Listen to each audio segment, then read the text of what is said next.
Hi, this is the Poco F5 Pro and I'll show you how to hide photos in gallery on this device.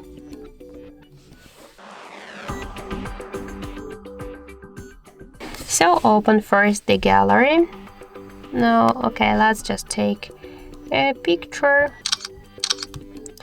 And for example, let's hide this photo. Just select all of the photos which you want to hide. For example, I'll hide only one.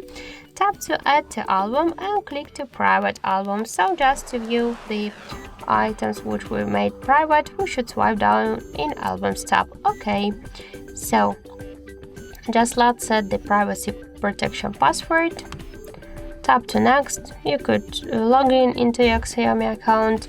I just don't want to do that, so now just to find these private photos, these hiding photos, you should switch photos to albums tab and just swipe to the down. Now we should enter our privacy password. So, and that's okay. Once again.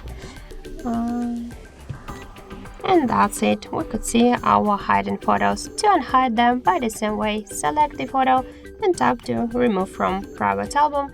And for example, let's move it to the camera roll. So that's it. Thank you for watching, and if you find this video helpful, leave thumbs up and subscribe our channel.